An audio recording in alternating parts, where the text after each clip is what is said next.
Muses and a book club reunion. Yes, it's a reunion, precious. We have with us the one, the only Reni. Good morning, Teresa. It's still morning in Texas, right? Yes, it is. How are you this lovely, what is today, February 8th? Yes, I had to check. I don't know. I barely even know what day it is, for crying out loud. Girl, I feel you. I sometimes have to be like, wait, what? It's Friday already. What? I know. It's crazy. But we are back on Saturday morning and all the way from the north and from the future. It is the one, the only, the Viking himself, Stig Kenobi. Hello. Hey, Sorry. how is Well, it's a Star Wars stream. I was supposed to say hello there. Absolutely. How's the future? Well, it's dark outside now, but it's almost like spring-ish. It's not cold at all. Oh, wow. I've been out For hiking, you, that's rare. hiking 3 days in a row. Ooh. It's supposed to be 80s in my area of Texas today. I'm like, what the hell? It's February. It's weird. Well, we had winter. It lasted about a week. So, Yeah, right.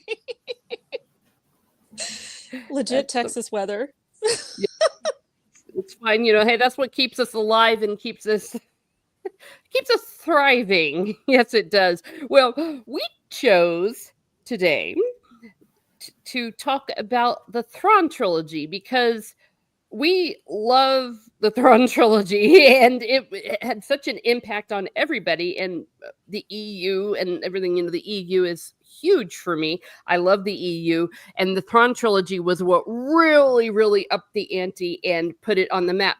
And unlike our previous ones where we would do it every week and just take a few chapters, we're just doing generalized ones. So we didn't necessarily reread all of the Thrawn trilogy for this because we're busy and all that, but we all know it. We know the characters and we know the stories, and we wanted to share what we love best about it. And so before we dig into what each of our stories are with this, I want to go ahead and say hello to the chat. We have Snorta Poopus Kuber. Thank you very much for being here. We love our animals here at Miss Martin Muses. Jansu says, I am interested but won't be available today. I will try to keep the time open for the next one. Well, thank you very much.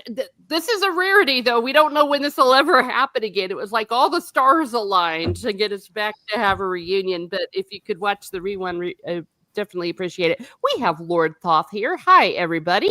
Hello. We have Trev Retro, who says, hail, hello. Hey, Trev.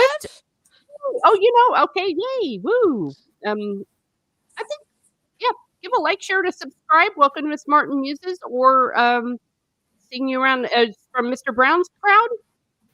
Yeah, Trev actually has his own channel. A really nice guy, but he is from the UK. Really funny. Great at doing voices. I do believe he does some entertainment stuff for the UK as well, but I don't know too much about that, so I won't go into details that I don't have. Don't talk but to he's him. Awesome. That's right. I don't. Like, this is his address. This is his GPS, his location. And you can find him here at this time. No. Yes. All right. Well, hey, we love our Brits and from the future too as well. Swift -1, thank you for being here. Everyone is saying hello. It is Melvin Deeply. Hello, thank you for being here. Good to see you. Yes, we've got a whole bunch of people from the future. Everyone is saying hello. Your Barmy is here. Old Lars Nicholson gives us the perfect shape of Thrawn. That's Disney Thrawn. He's as far from this one as you can get. Oh, yeah. We don't. Well, we don't hate and torture Disney fans here because, hey, life is too short. But yeah, Disney Thrawn is not real Thrawn, sadly. All right. Well, good afternoon. All three of my favorite books of all time. Very nice. Everyone's saying hello. Nice. Let me see if I missed anybody. All right. I have not. Well, thank you all for being here. And for all of you that will be watching on the replay, Reni, what is your experience with the Thrawn trilogy? Well, as you guys know, before the whole Disney explosion happened in Lucasfilm, I was a really huge Star Wars fan. I was very big into the EU. The expanded universe really had the blessing of George Lucas, and to know that his characters were given, I don't want to say preferential treatment, but were given respect in the treatment in these books. And the there is, well, I don't want to give it away just yet, but there's a character that comes out of the Thrawn trilogy that I really like and that was really good for Luke Skywalker, and I just really love that. This is where they came from. But I was really big into this stuff. I want to say the Thrawn trilogy and the Bane books were some of my favorites because I really liked these characters.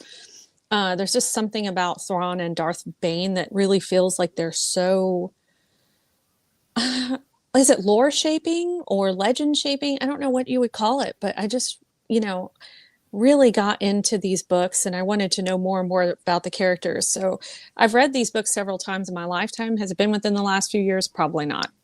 But I started reading them, I think, in my 30s.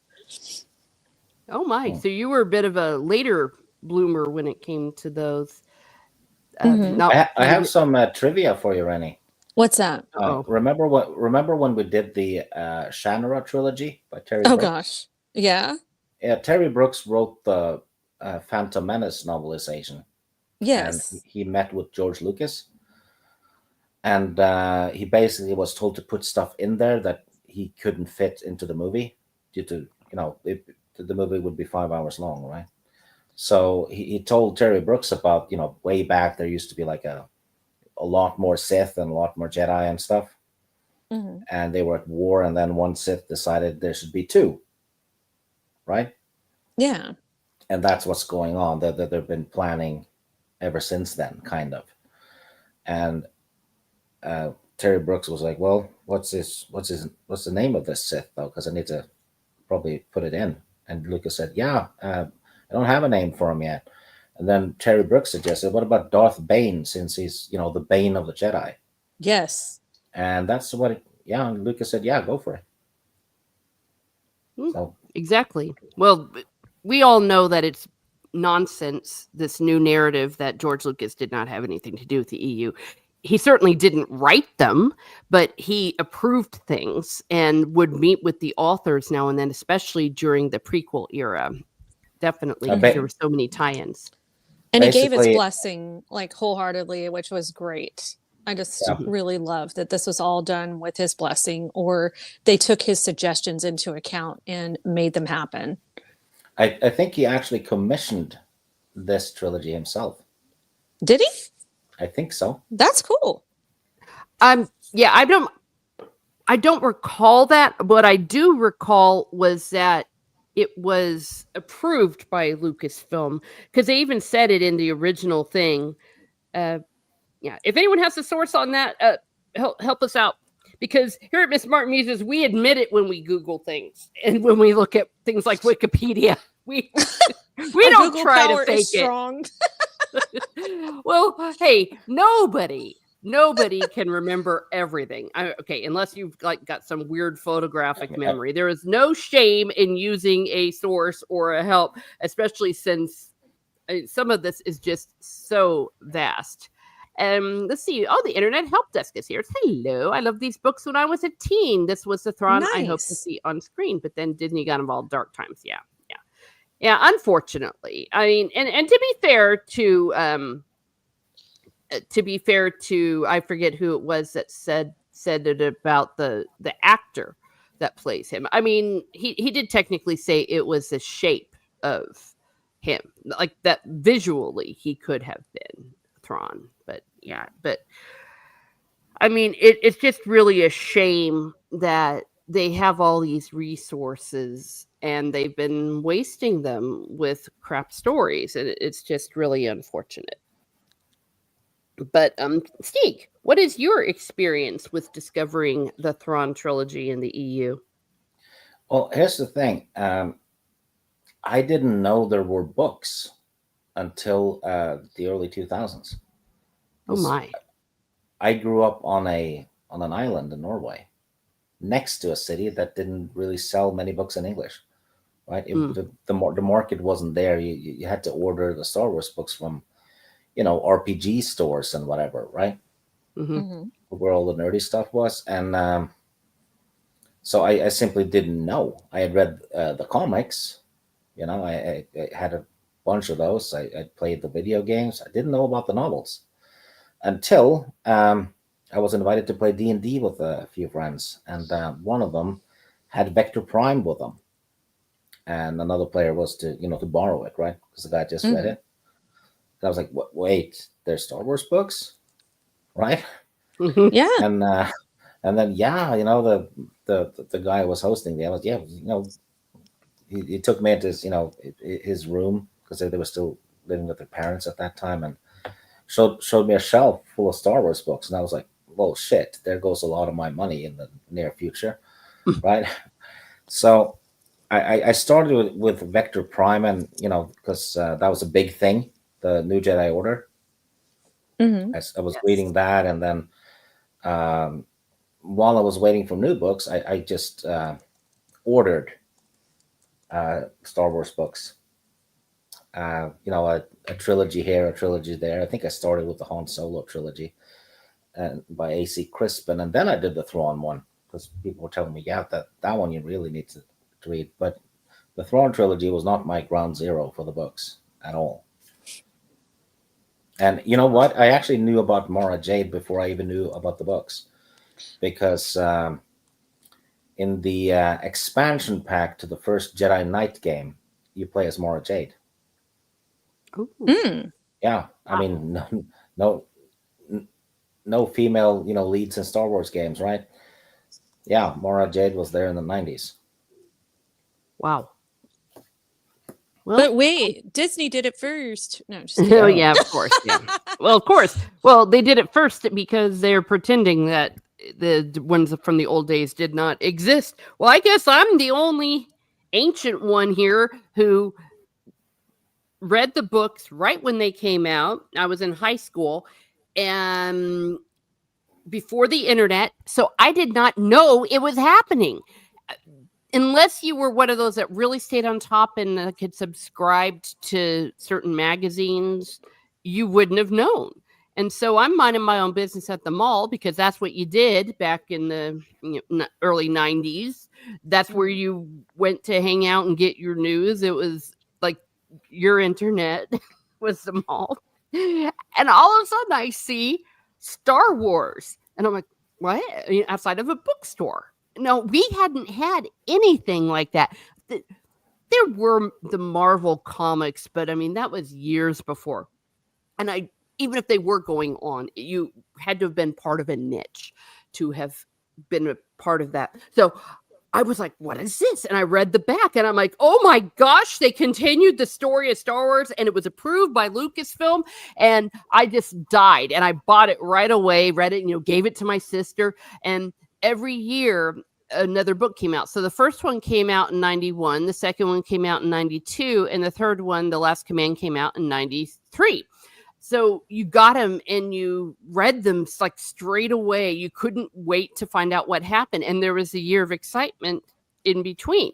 So that was how I was introduced to the EU and the Thrawn trilogy. you And know then, of what course, Lucas said before the Tron trilogy came out? what? He said, and I think I have a link for that interview. He said, the interviewer was asking, "Hey, will there be more Star Wars movies? Will there be more Hmm. stories about Han, Luke, and Leia? What happens to them?"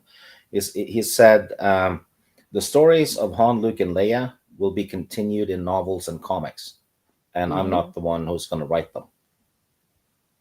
That's what Yeah, he and said.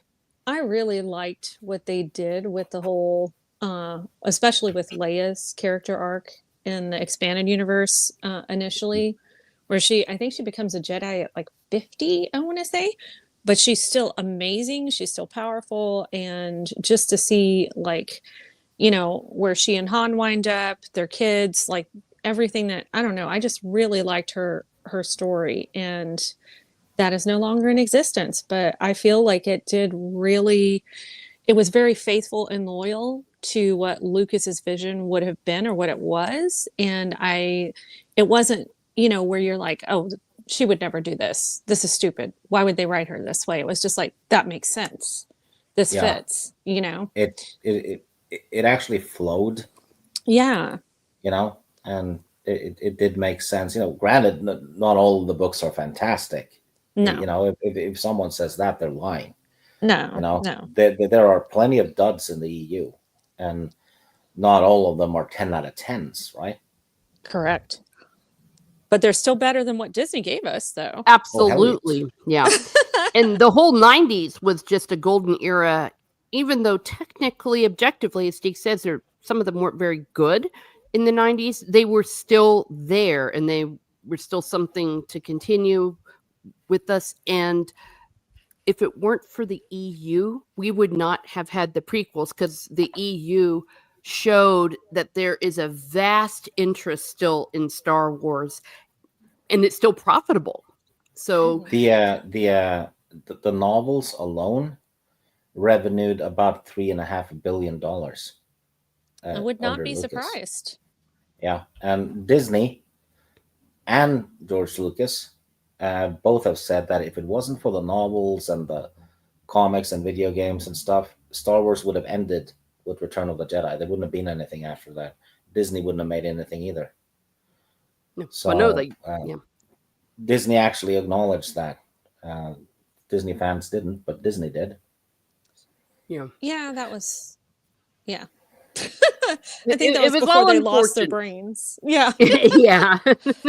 And then the excitement continued with the new Jedi Order, where they said that they were going to up it a notch and they were going to do better with continuity and have planned out story arcs. Because in the 90s, it was more like you would find some trilogies, though they all didn't contradict each other. It wasn't like one big event that they had planned. So like the new Jedi Order was the whole thing with the Yu Zhong Vong, and then the later ones. So that was a whole other era. But going back to the Thrawn trilogy with the original one, we're going to talk again in general terms about the plot. And maybe we could start with Princess Leia, since Reni, you talked about her. Where is Princess Leia in the Thrawn trilogy, The Force Awakens? Shoot me. Heir to the Empire? Heir to the Empire. Okay, I just lost my... I just lost all my credibility. Just yeet me now. I am so friggin' sorry. Heir to the Empire. Oh gosh, I don't remember. I know that they try to capture her, and I don't remember where she is at the point in time where they're going after her. She's pregnant. Oh, that's right. See? She was pregnant with the twins. Yeah. So she starts off pregnant with the twins. Han Solo and her are married. And this psycho Sabaoth, who's a clone of an old Jedi, wants to capture the twins. So she spends a lot of the time, that they're being captured. And they're wanting to be captured, rather. And as they're doing that, it brings them in contact with a whole bunch of other people.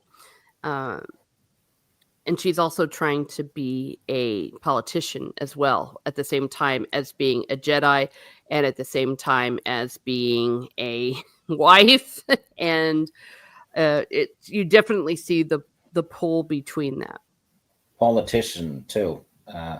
This is also where we got a lot of stuff George Lucas used in the prequels. The name Coruscant. Mm-hmm. Coruscant came from this trilogy, correct? Yes. Yes. And being able to block Force lightning with a lightsaber is from this trilogy.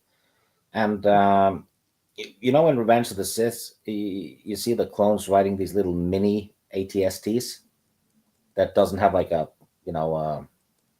cockpit on them. It's just a seat with a gun in front of them. You see them in the Battle of Kashyyyk when they're hunting for Yoda. One of these show up in the Thrawn trilogy, because they find one. I think it's in the second book.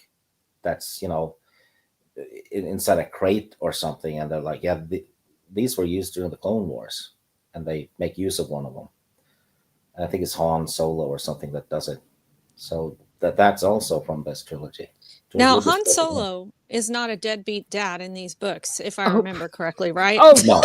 not So- even close. Yeah. Not even close, because his whole thing was protecting his family during this. That was one thing that was a motivator for him, because they wanted Leia and the twins to go back to Coruscant after their first attack, and it was at a what was the name of I forget the name of the planet, the original planet they went to, because they were going to do a diplomatic mission. But what turns out happening was they were trying to be kidnapped. And then Yeah, Leia, the Nogri were waiting for them. yes, the Nogri were waiting for them because they were hired assassins of them. And so instead of returning her to Coruscant, Han's like, hell no. And they go out and they seek out Lando, and they go on several little tours. They go to Kashyyyk, and then finally Leia ends up going to the Nogri homeland. And that's part of the whole thing. Yes, for sure. Which is Han Solo. Technically both her and Thrawn, in a sense, are the heir to the Empire, because he is the military heir to the Empire, right? And Leia is the daughter of Vader. Mm-hmm. So there's a little Oh yeah, dual meaning, maybe. I don't know. yeah, definitely. Well, and it's open to interpretation, because one could argue, yeah, as they say, it could be Thrawn, could be Leia, could be Luke, could be Mara. And speaking of which, Leia becomes Lady Vader when she goes to the Nogri. Mm-hmm. Yeah. She finds out that they respected her because she was Darth Vader's daughter.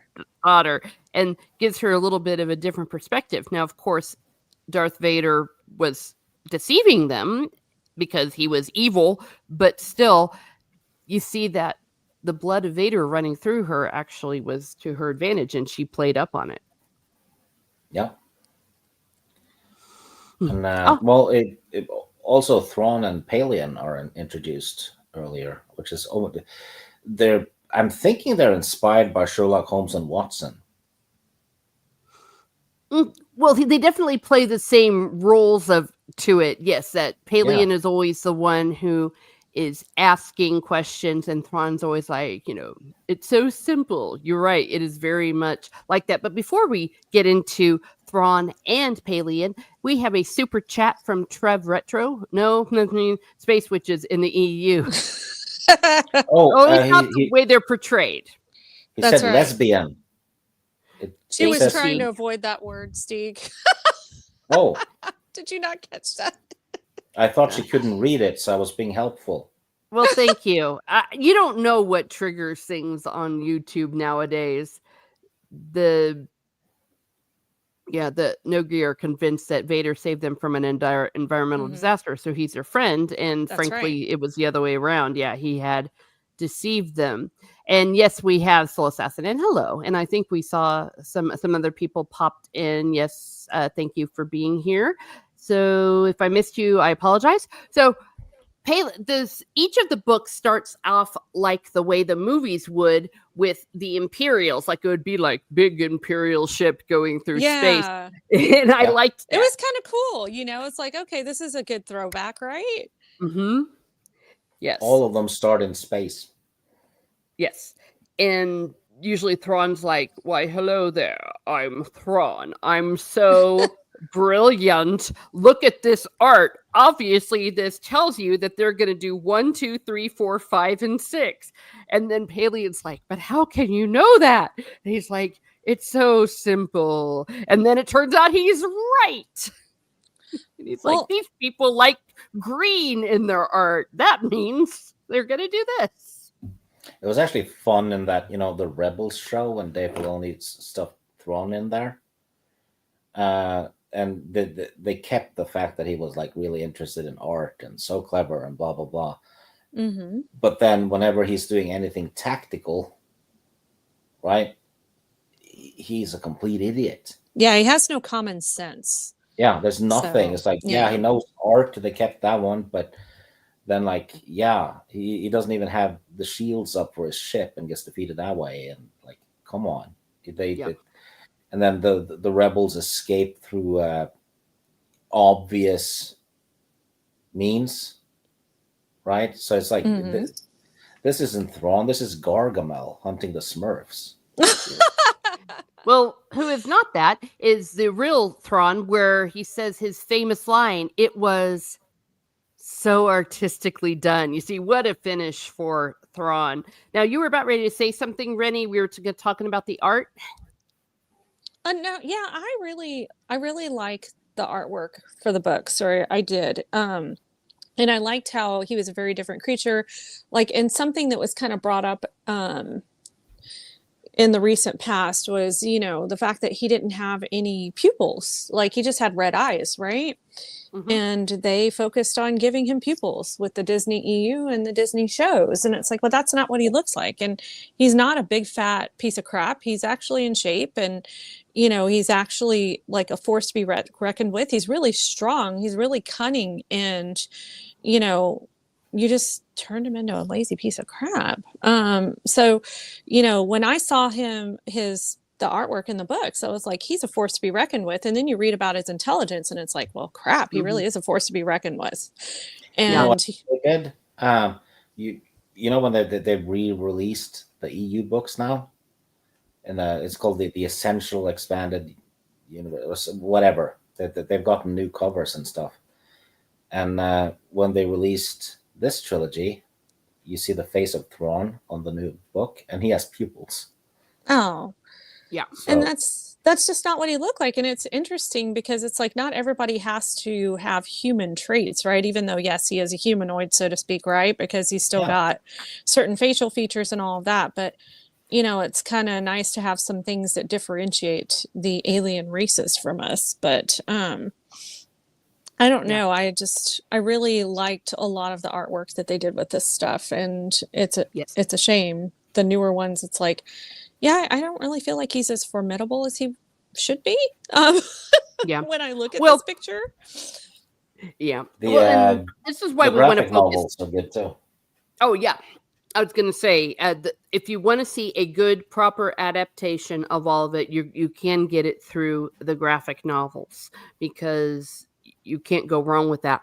Now, and Thrawn does tend to stay ahead of each of the characters throughout a lot of it, but that's what made it will, if you will, so artistically done, that the one thing he didn't see coming was the Nogri bodyguard who is with him all the time.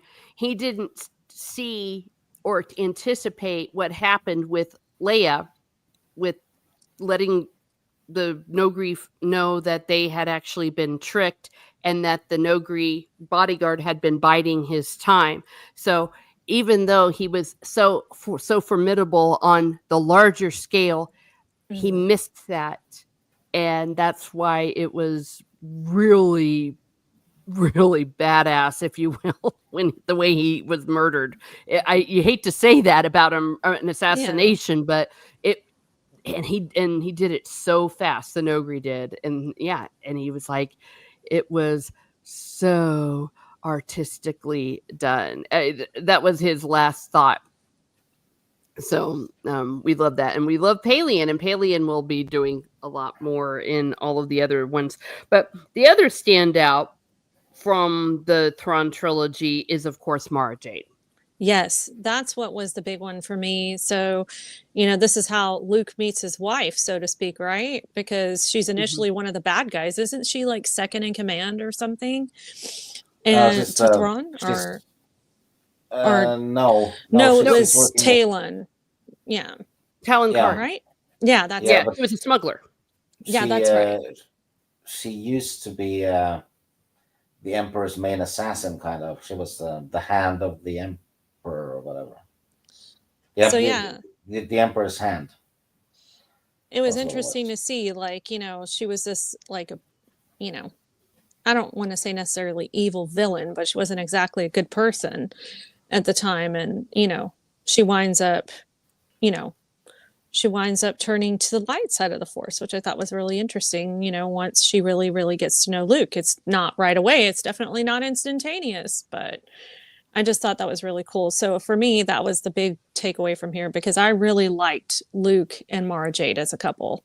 So, further down the line, I really liked them as a couple. I liked their son Ben Solo. I just thought that it was a good story on his end, the way that his path went after the movies initially. So, when they did the audio dramas for Return of the Jedi in the 90s, George Lucas had them put Mara Jade in it, but she's using her alias because she was at Jabba's palace to kill Luke, and she was posing as one of the waitresses or slaves or whatever, and she used an alias and spoke to, what was it, Boba Fett or Lando? I can't remember, but that's in the audio drama of Return of the Jedi, and Lucas put her in there. Oh, that's cool. Yeah. It's so that, yes, and that was her whole thing, that if she had succeeded at Jabba's palace, then everything would have gone their way. That it would have been, how can I say this? Darth Vader wouldn't have fallen, the Emperor wouldn't have fallen, everything.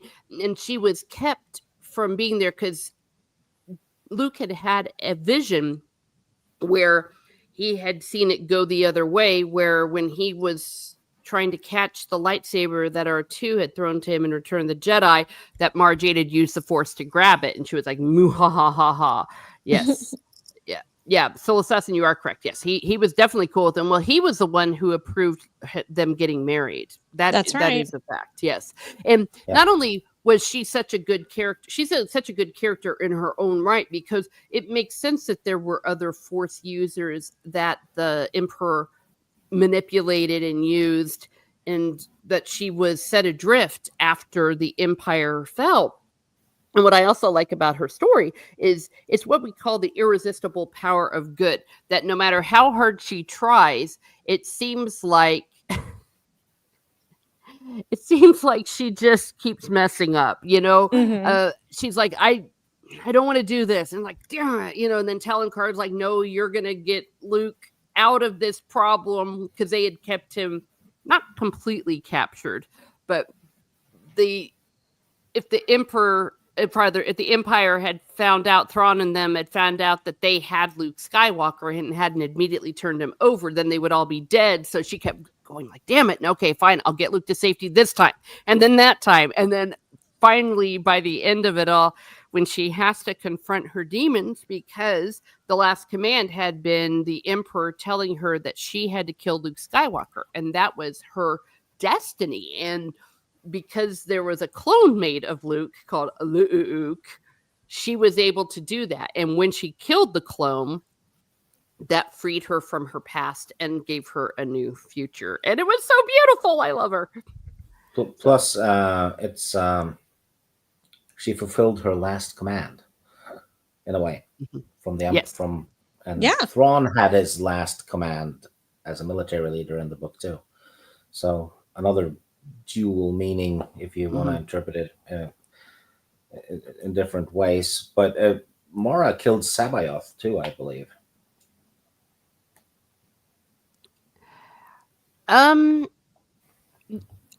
Oh my gosh, I'm an idiot. I'm trying to remember if it was her. Well, her and Luke were fighting them, and I think, because they were all being crushed and all that. Yeah. Everybody Google, okay? Because again, I won't lie. I whose Google game off the top of my head, I forget, because I just remember that she and Luke were such partners in all of that. I forget who got the last hit in this one. Yes, shoot. Please smash that like button. Yeah, and while we are all Googling Trev Retro, I forgot. I apologize, for your £2.99 super chat. Wrong one. Thank you. Was my outro. Here we go. Here's your thank you. I know I gave you a verbal one, but I always like to give people a rose. And yes, it was Mara. I remember it correctly. So she actually killed both the bosses, I guess, at the end in that battle. She killed the fake Luke and Sabayoth. Yeah. or Luke. I think that's how you pronounce it. I mean, how do you pronounce Luke with 2 U's? Yeah, I would probably Yeah, draw it out like that. it Yeah. that bit was stupid. You know, Yeah. why you had to spell it differently to differentiate them, but it was a bit weird. Yeah. Well, it's become a bit of a meme. So has the "You will kill Luke Skywalker" because he would put in all caps with a big exclamation point. So every time Luke's Jeez. name would be mentioned, it would be "You will kill Luke Skywalker." But I don't know. Maybe some of that cheesiness is okay because I don't know, Stig. I think the alternative would have been clone Luke, clone Luke, clone Luke, and that might have Oh, that would gotten have gotten annoying. Yeah. annoying as well. But Fluke. oh dear. Yeah. So yay for Mara Jade. And the way that he carries on her arc, I remember being disappointed at the end of The Last Command. I thought, okay, that's when everything's going to happen. She and Luke, woohoo. And they didn't. Turns out it was several years later and in the the Hand of Thrawn duology. But it just makes total sense that this was not a typical romance. Like Han and Leia, they were like hot the whole time. You know, immediately the love-hate thing, yeah, and all this. But Luke and Mara, it really grew over the years. You know, they grew to respect each other, they grew to understand each other, and then they realized in the Hand of Thrawn that they actually loved each other. So very realistic And marriage. in Yeah. my opinion, the Hand of Thrawn duology is actually better than this trilogy. That's fair. Yeah, Oh, that's a good call out. That's tough. I would probably say just as good. I don't know if better is a hard one to say though Yeah, for me. I guess that's hard because it's different. Different, maybe different forms of genius because he was in a different place. Like Thrawn, rather not Thrawn.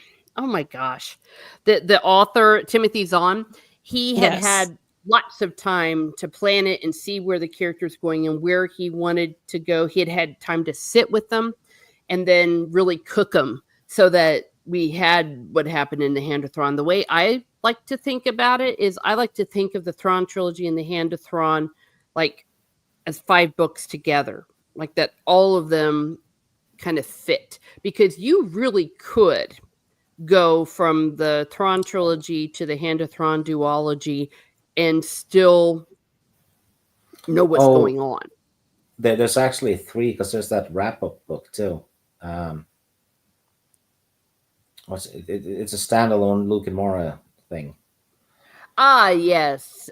Survivor's Quest. Was that what it was called? Yes, I forget. Yes, yes, That yes. sounds right. Yeah, right after they yes. were It's been so married. long. Yeah.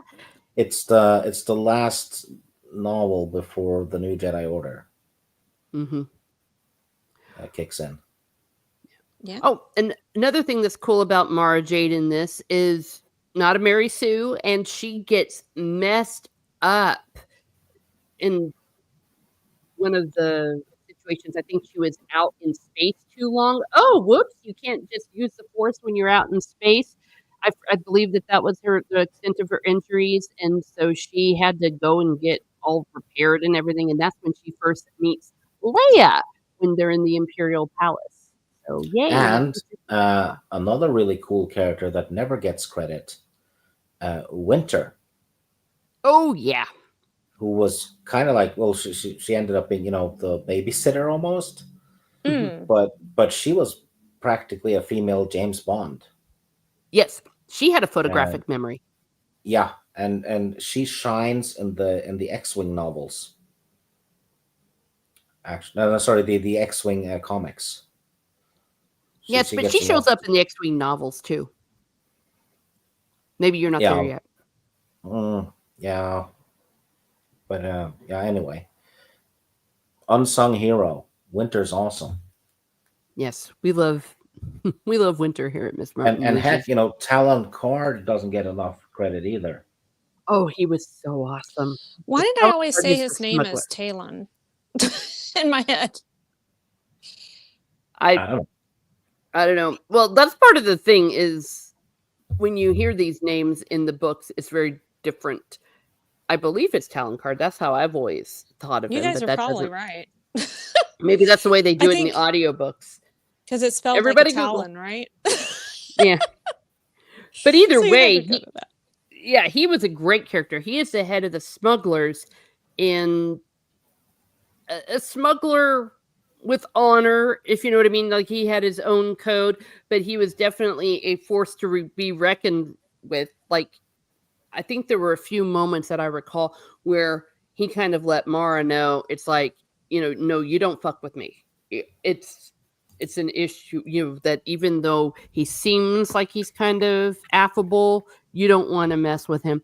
And of course, because of him deciding to not turn over Luke to the Empire, he pays a very heavy price. Like, he loses his base and they have to go out, but he was in a way forced into a corner where he had to choose. And he chose neutrality, but Thrawn was not going to accept that. So, and then of course, eventually he comes in on their side. So yeah, we like Talon Card here at Miss Martin Muses. And well, he also had some side characters like Ghent, the Slicer. And there were some villains. Yeah, there. And Bel Iblis. Oh, yes. The old Clone Wars general. Yeah, who was pissed off at Mon Mothma, and it's like she has to ask personally. But I can understand that. Didn't Lando get some pretty good time in one or two of these books too? I could swear Lando made an appearance. Yes. So, like I said, it's been such a long Lando time, but I was like, Lando! Mining droids. That's it. Yes. And so I really enjoyed the fact that he got to play a part in it too. And a lot of people don't realize it's like, yes, a lot of what happens in the EU, it has to do with the Skywalker family, but they also mention, their friends like Lando and, Chewbacca and all of that. And, you do get to see Lando do some pretty cool stuff, like past the movies as well, or past Return of the Jedi. And I think that they paid very good homage to his character because, yeah, he was still a little bit of a sleazebag, right, in these books because he was, doing his mining colonies, was it? But at the same time, because it wasn't necessarily like, 100% respectable work. But at the same time, he stayed true to his character. He was still taking care of his friends and he was still Lando, and I don't know about you guys. I have not been able to read any of the other EU books as far as the newer ones or anything like that. But I think that's what really brought my passion for all of these, because you'll have characters like Thrawn or Mara Jade or whoever come into the mix, right? And it doesn't change the story or the outcome. Mm-hmm. It doesn't really change anything. It's just like it just adds to it, so to speak, right? Yeah. You know what else happened? When the prequel novels were written, the novelizations of the prequel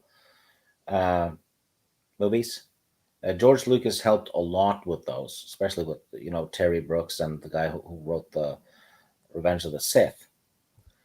Guess who is in the Revenge of the Sith novel? I was going to say I've read it, but I couldn't remember. Yeah. Woo! So you see, it's like poetry; it rhymes. Yeah, that's right. George Lucas approved Bel Iblis being in the Revenge of the Sith novelization. Yep. Well, I think it's pretty clear that it's a myth, in the worst sense of the word myth, that George Lucas didn't have anything to do with that. Yeah, Lando really got to shine in the old Marvel comics from the 80s. He had the best stories in that. Yeah. Well, Reni is right that not only was he there with the mines, and I think that Soul Assassin said hustling, and maybe that's a better word because he's not Yeah, a I sleaze like that. bag. He's more like a hustler because Maybe that was the he's wrong still word. yeah, because it's like, wait a second, but that's okay. It's different, and we're live. Sometimes when you're live, you don't always think of the best words for something. Like Yeah, me me messing up the especially. entire title of the book for crying out loud. But also, what happened was after Leia and Chewbacca went off to go with the Nogri to go meet the Nogri, Lando and Han Solo did a whole bunch of stuff like behind the scenes, especially Yes. working with the Smugglers Alliance. And so, yes, he does a whole bunch of things in this book with Han. So it was kind of fun to see the two of them work together because we never saw Yeah. that in the actual movies. No. We saw But them only as friends, and then he betrayed them, and then by the end they were separated because Han went to Endor and Lando was on the Millennium Falcon. well, and it was really cool because, yeah, like you were saying, they talked about like, hey, we used to go on these adventures together, and they actually got to go on an adventure together, so to speak, in this book. Mhm. So that was what was really fun in it for me. I was like, oh, Lando, and he actually has a decent storyline, and he's teaming up with Han, and they're going to save the world, but behind the scenes, so to speak. So I really enjoyed that part of the storyline. It Mhm. was also fun that they involved Wedge in one of those little. Antilles? Yes. Yes, and it turned out Wedge is really shit at working undercover because the guy Han was trying to get information out of says, yeah, you're a Rebel Alliance friend over there. Can stop pretending now. It was Wedge. He was wearing a disguise, but he Stuck he's a out like bad. a sore thumb. Yeah, and Yeah. he also got to do some proper space battle stuff, and I think it was second and the third book. So Yes, the Rogue Squadron. Well, they were also at the beginning of the first book as well with the whole showdown with the mole yes, miners and all that. But technically though, they were taking advantage of the fact that he was so bad at being undercover because he was a decoy because they actually had a real undercover guy. And so that was oh also a little bit of yes, clever. Remember that? Yeah, because he was like they say you're a bad undercover and he goes, "Isn't that the idea?" And then the real one showed up. So the guy yeah, didn't see him. Clever things like that. I mean, 2 thumbs up to Timothy's on. and Really, really clever things. Wedge gets to really shine in the EU. Oh, hell yes. He is like at the heart of it, especially after Return of the Jedi. But Yeah, that's and pretty fair. Yeah. he's the only one that survived both Death Star attacks and the Hoth battle. Mm-hmm. Yeah, and in the X-Wing books, they definitely flesh out that and make Yeah, those points and give him a bit of a blank slate because, of course, we don't have a lot of backstory with Wedge yeah, Antilles. and you know what? People complain that Chewie didn't get a medal in Episode 4. Wedge should have gotten one too. He should have. And Yes, justice for Wedge. they they did Wedge's backstory in the X-Wing comics. Mm-hmm. Get to see where he comes from and stuff. Guess who ripped it off and gave it to Ezra from the Rebels show? Dave Filoni. Well, of course, yeah. Big It surprise. copied and pasted scenes from it. Well, yeah. Well, to be fair, they had technically the right to do so because they owned it. But yeah, well, that's a discussion for another day about what they did with that. But for certain, yes, 2 thumbs up to Wedge Antilles. And I remember just being so excited to having Wedge show up in the book and show up in kind of a bit of a surprising way. So 2 thumbs up. Yay. Now, there was also an overarching theme in this book, or theme's maybe not the right word, where there is a spy that's working in the what do you call it, in the Imperial Palace, and it turns out it wasn't really a person, it was a device, a recording device. And because they worked with the smugglers, they were able to find that because, of course, smugglers maybe are used to using methods that aren't always completely ethical. And so I thought that that was just a good thing that they brought together with the story, because, the good guys working with the Jedi, working with the smugglers, working with all different kinds of gray characters just made it a lot of fun. And that does not mean there are gray Jedi. We've already talked about that. Also, Borsk Phalia is introduced in this series, I think, who Bothan. Who ends up being a constant annoyance in many books. He's a bit of an antagonist. Pain in the ass. Goes out like a boss, though, eventually, later on. Not in this trilogy, but in the New Jedi Order. Yeah. And when he was doing the whole martyrdom thing, because he falsely accused Admiral Akbar of treason, and then when it turned out that it was wrong, he did this silent thing. It's like, I'm gonna do penance. I'm like, oh my gosh, just stop. I mean, he had a way of just getting under your skin. Yeah, basically a scummy politician who sell his own mother to advance. Like, like Palpatine without the IQ. That's a good one. I like that. Goodness gracious. Yeah.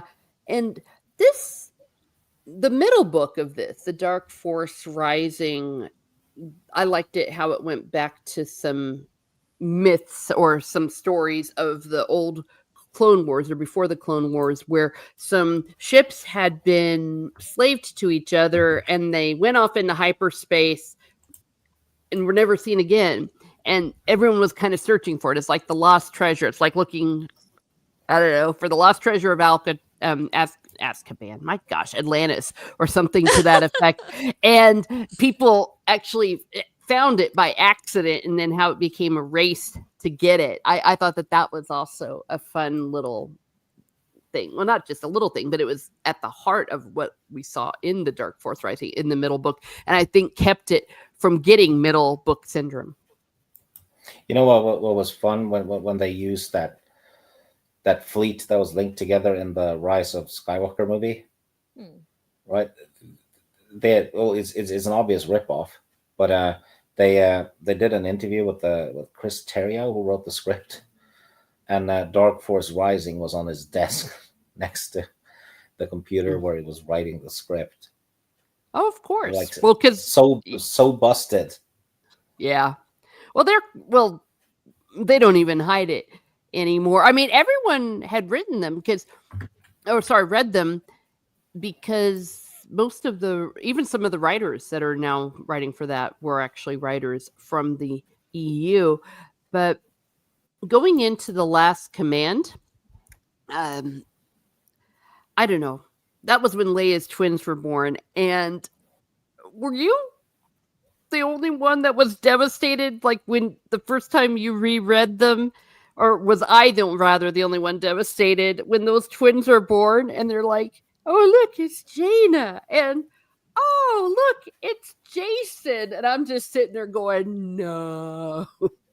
Because we know what's going to end up happening. Yes, thank you to Katana Fleet. Yeah.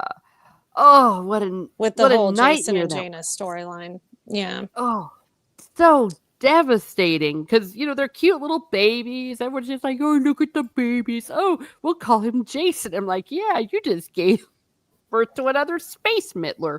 So yeah. I really did like the story of the Solo twins later down the line, but yeah, Jason just couldn't be saved. So nope. Yeah. It's just like, oh man, I know where this is going to wind up. Yeah, exactly. And so we see their appearances in the first one. So Jason and Jaina from the very beginning, and that is where and how Mara and Leia kind of got to know each other, because Leia was recovering from giving birth to the twins, and she was recovering, and there was an attempt to kidnap them after they were born. Yeah. Yeah, exactly. And Mara saved them. Yeah. Mara's awesome. We love Mara here at Miss Martin Uses. a corporeal life form. Hello, never finished the trilogy, didn't finish Dark Force Rising. Well, how very dare you, sir? After you finish the Wheel of Time, you have to finish these. They're loads of fun. And especially just get Disney out of your head, everybody. Just go back and just read these and just love them for what they are. The more you just read the EU and pretend it doesn't exist, pretend none of that happened. This is a canon story. Go back to the way it was before. You'll find your joy and love of Star Wars returning.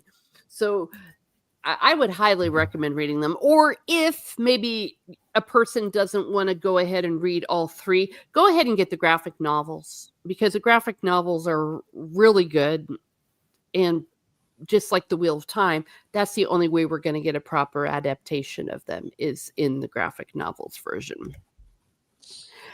Yeah, agreed. I think that, what you guys had to say has a lot of merit about, like, these people that were working on the Disney trilogies or other Star Wars projects that Disney was doing. They all read some of these books or were fans of some of these books, but they took out the best elements. I mean, they took a few elements from this and this, sprinkled in a few from here and here, instead of just sticking with the storylines, because these stories actually work.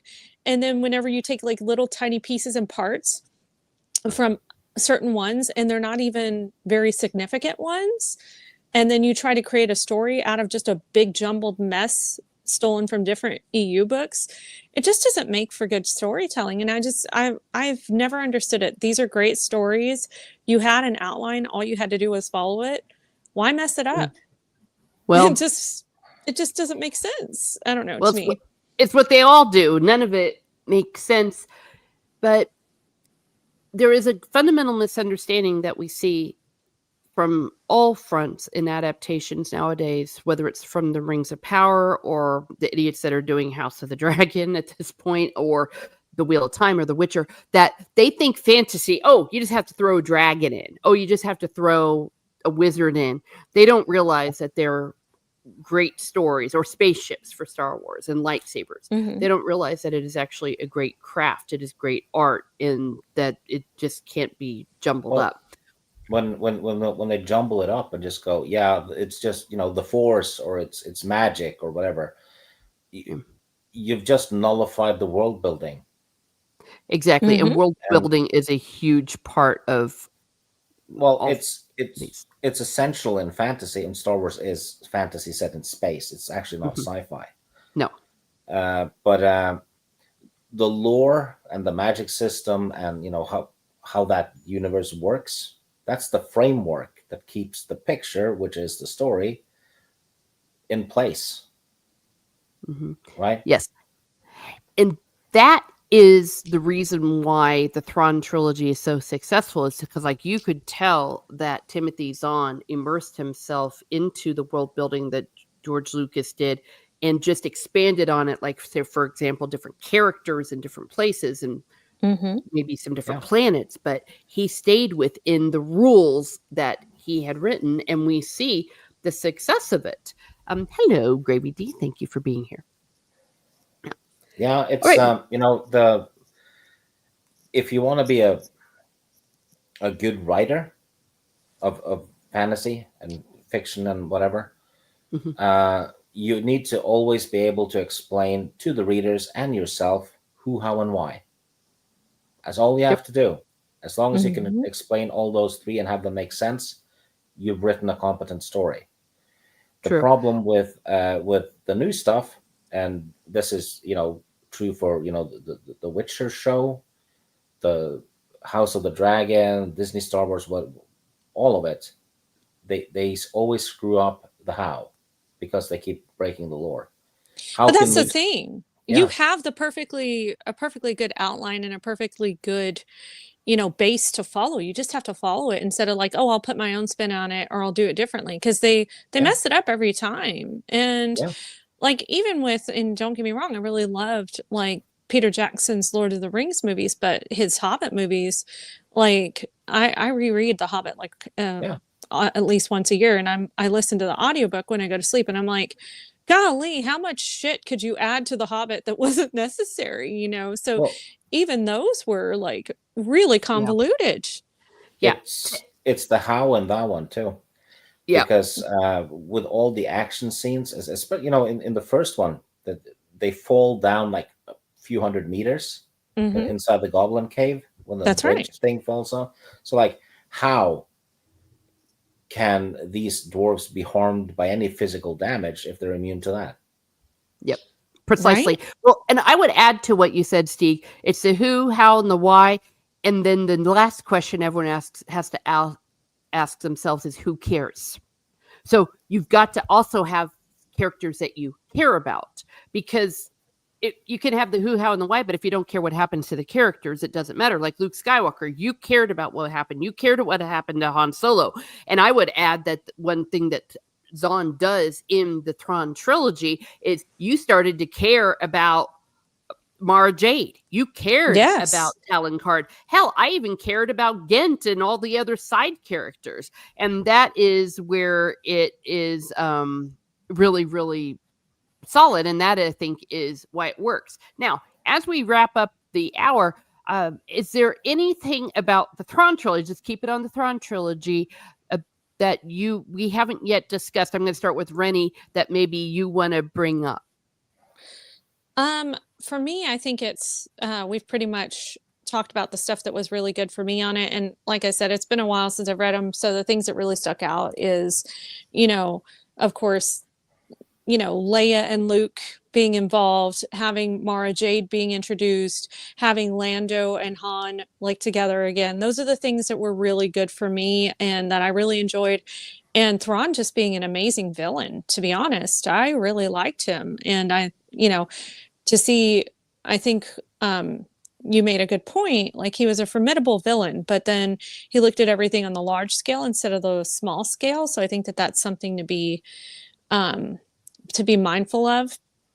But yeah, these books were super entertaining. I very much enjoyed them, and it's a shame that they weren't followed. Yeah, I forgot to mention R2D2 and C3PO, but especially R2D2. He once again showed that he's the most badass droid in the galaxy. He had some really great moments in this trilogy.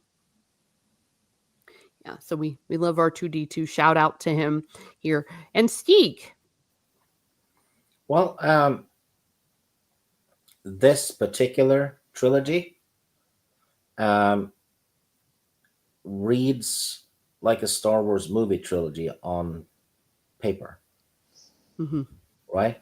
Because Yes. it's built like a George Lucas Star Wars trilogy. Mm-hmm. And that's maybe why it stands out. I would not say the Thrawn trilogy is the best the EU has to offer, but it is the perfect starting point, I think. I agree. And It was at the right place, the right time. Yeah, and it is also what made the EU kind of blow up and take off financially, because people were like, oh crap, they can do this with the books, right? Mm-hmm. I need to read more. This is actually interesting. Yeah. It's going somewhere. Yeah. Yeah. So it's a bit of in a way, a sort of ground zero thing, because there were EU novels before the Thrawn trilogy, but they were not as well known or as popular as the Thrawn trilogy, and maybe for good reason. But this is probably the closest you'll ever get to a George Lucas sequel trilogy. Yes. Mm-hmm. Yeah, because he approved everything in it, and all that stuff, and it fits like a glove with the rest of with the old trilogy and all that. Yep. Everything that you just said, Stig, and that's why it's so good. So, objectively speaking, yes, some of the stuff, for example, the New Jedi Order and later probably is better, but to me, this is just in my heart. And the ones I've reread the most, like I haven't reread a lot of the New Jedi Order as much as I've reread the Thrawn trilogy. And yes, Nordporial Light Form, there is an audiobook. You can get them on Audible. Audio drama, not an official one, but I think Soul Assassin and many other of my mods have been putting in here that there are fan-made ones. So you can enjoy them that way. There's also a fan-made animated movie of the first Thrawn trilogy book on YouTube, and it's actually really well made. Yes. Yeah, that too. Yeah. So the links have all been in the chat here. And thank you for being here, Adega Outlaw. Yay. Yeah. Sorry. I'm going fast. Here. Thank you all for being here. What's Cheesehead? Who's the Cheesehead? Me, Green Bay Packers fan. I'm a cheesehead. I do not wear the hat. I refuse to buy one of those dang things. I'm not doing it.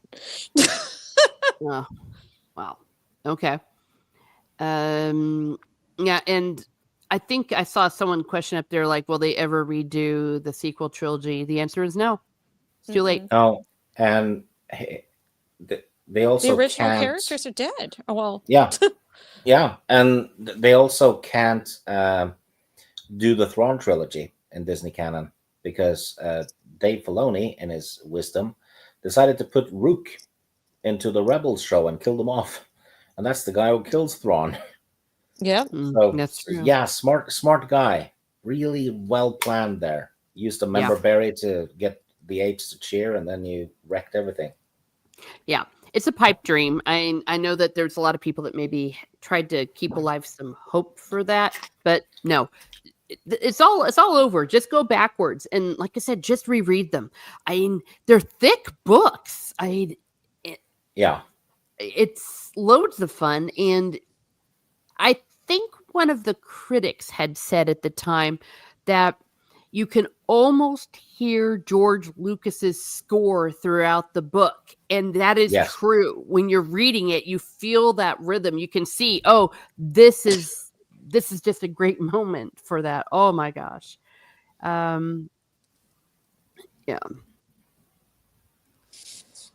Yeah.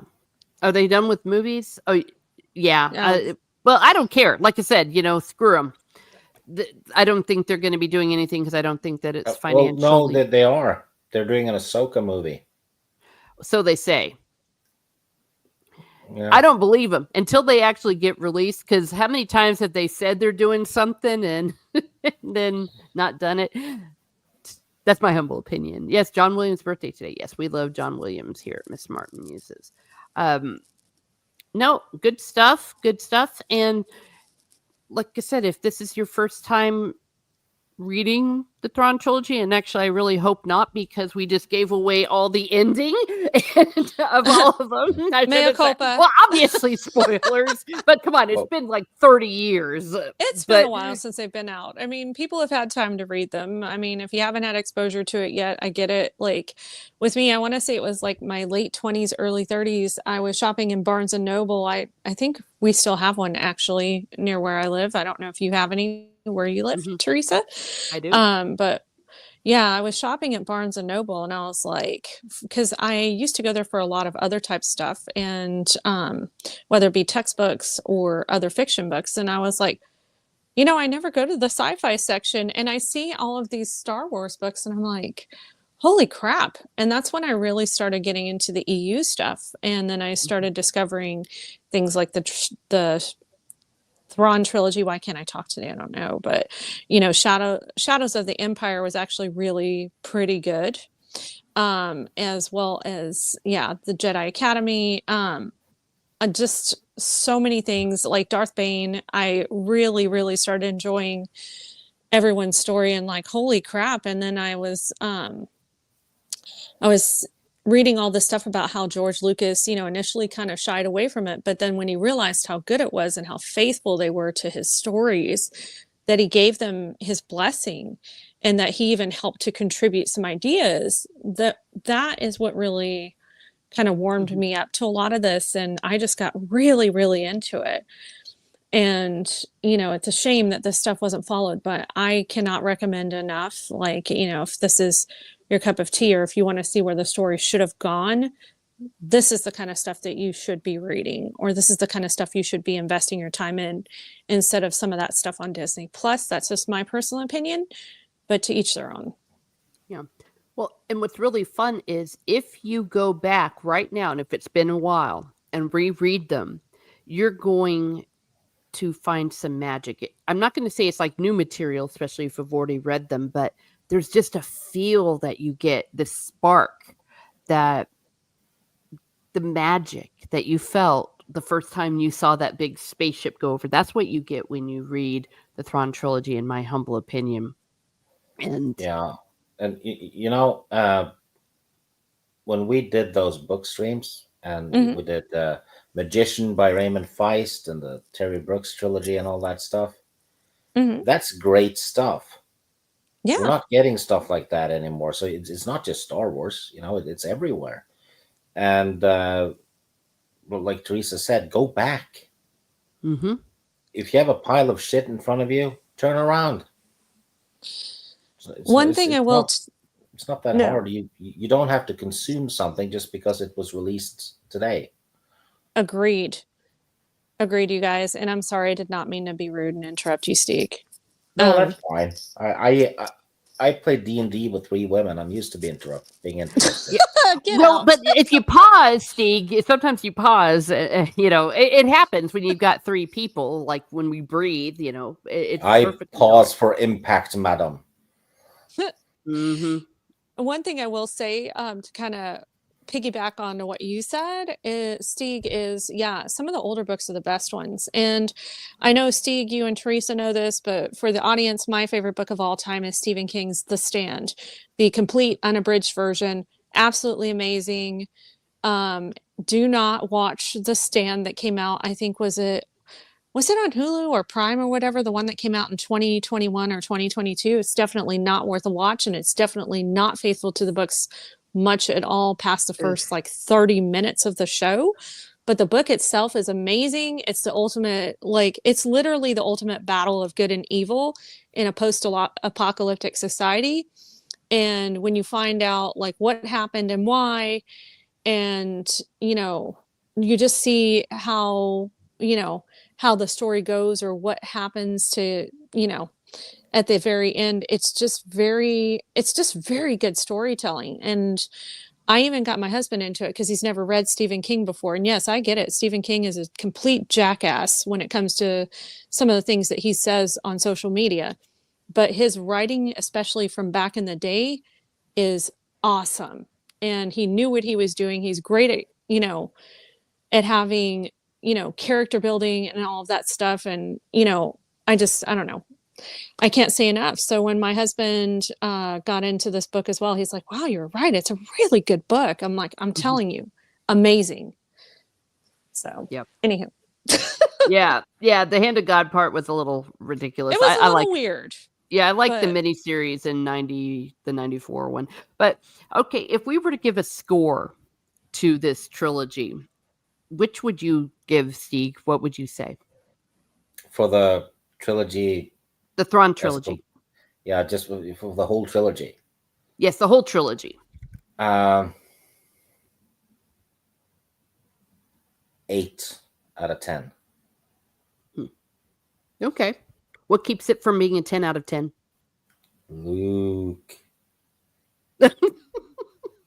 You thought the whole cloned Luke was stupid? Yeah, and the way it's written, and but it's so rereadable, Mm-hmm. you know. Yeah, a rock solid 8 out of 10. Okay. And you did say you asked. And yeah, the other thing I didn't like, that it didn't need to be there, because it basically just it cluttered it a bit. Was the Akbar is a traitor thing, the accusation. It was just there, and then it went away almost. It didn't last long, so it was kind of, it was an extra little added plot line there that basically just distracted. You could have removed that bit and still had the story be just as great. I see what you're saying, but it did play its part in It some did. of the political shakeups and was a catalyst for them returning when they did. Yeah, but it was still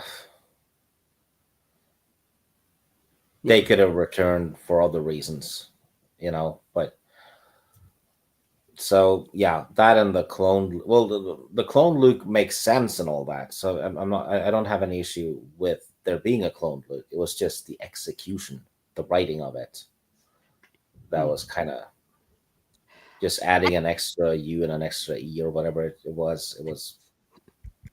It works on paper, but how the hell do you say it though if it had been a movie scene? Well, I think if they'd have done it in the movie, they wouldn't have done it like that. But yeah, but I'm curious now, because when I said the whole one that you made that qualifier, is there any of the individual books that you would give a 10 out of 10? No. Okay. I think they're I think the first one is better than the second one, right?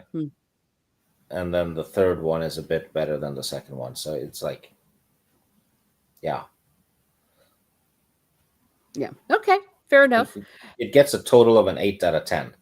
All right. And to be honest, the Star Wars, the old trilogy, the original, I give that a 9.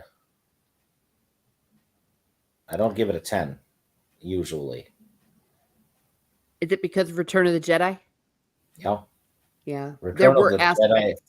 Yeah, Return of the Jedi is not a 10 out of 10 movie.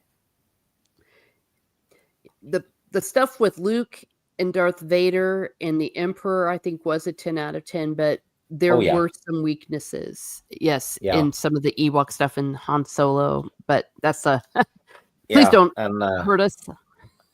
And in episode 4, the stuff on the Death Star drags out a little bit. Oh, no.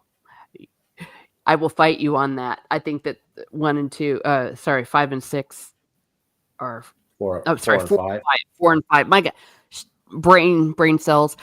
4 and 5 are 10s out of 10s. Well, let's move over to Reni. Reni, what would you give the trilogy, or if you want to do each individual book, if that would be easier? I think no, I think that's tough, because I think the 3 books are all as good as each other. Just all 3 of them have slow parts and fast moving parts, or things that it's like, well, that could have been told differently. I would say an 8 out of 10 for me as well. And it's not because there's anything wrong with them. For me, 8's pretty high, but I also am scoring against writers like, for me, who I have J.R.R. Tolkien or Stephen King. And yes, Stephen King, not a great guy, personally, but amazing writer. So when I have these kind of people to compare it against, you can't go higher than an 8 unless your writing is on par with these people. So that's just me. I appreciated the storyline. Were they the best books ever? No, but were they some of the best books in the EU? Absolutely. Absolutely. Oh, well, okay then. Yeah. Well, of course, you can't compare anyone to J.R.R. Tolkien. Right? He's the best of the best. Yeah, but I'm looking at it within what it was, without comparing it to other authors, and the impact for me. It is the impact for me. It is what it was to me, and the experience reading it. And could I truly say, as I was reading, "Oh, for crying out loud," or "Oh, this sucks"? There wasn't 1 minute of that for me. So I would give it a 10 out of 10 for that reason. Maybe objectively speaking, I might give it a 9 out of 10 for a few of those little things. But I understand that when you read them the way I read them, when a person reads them the way I read them, as they came out each year, it was nothing I could say was a complaint. And I think I've read them. I think I've read them 4 times, and then the graphic novels a couple of times too. So it's not like, just because I give it an 8 out of 10 doesn't mean I dislike them in any way. Yeah, agree. No. Agree. No, and technically, yeah, and everyone has a different scale too, because I know in Europe, like an 8 out of 10 is actually a lot higher than, say, it might be on our scale. I know from grading back in the day that if you like getting an 8 out of 10 or an 80% would be much higher because the tests were Well, higher. So. you can't compare it to the grading system in the US because that doesn't have 10 steps. Fair. So they're Okay. not compatible because it's 7, right? 7 different grades you can get over there. Oh, you're talking about like in school, like A through F? Yeah. Or yeah. So that would be 6. Yeah. So that your grading system is 1 to 6. Mm-hmm. Oh, So F. Oh, sorry. But isn't F Yeah. 6? No. A, B, C, D, and F. That's 5. No, E. Oh, that's right. So that's 5. I'm sorry. Oh, you don't We get an skipped the E? E. Yeah, we dumb like that. I don't know why they skipped the E Oh, here. okay. Yeah. Anyway, so it's 1 to 5, Yeah. right? So it's not the same system. You can't really overlap the two systems. I can't believe I forgot about that, Teresa. Thank you. Well, you're welcome. So, okay, so no hate out there, everyone, for our scales. And I think I said the reason why I felt like it was a 10 out of 10, and an 8 out of 10 is not bad, and neither for anybody, because it's 80%. Yeah, Yeah. which is a B. Yeah. Well, you see, if we start going there, I'm going to get mad because I'm like, no, I love them. All right. I think that objectively speaking, that this trilogy was a phenomenon. It was well done.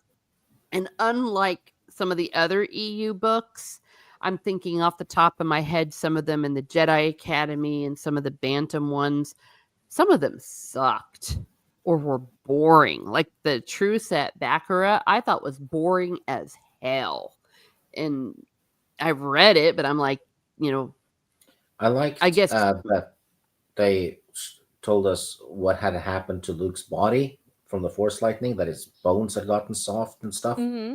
and needed quite a bit of time to heal. That was good. That was neat. Little bits like that, and Chewie having made a little love nest for Han and Leia in the back of the Falcon.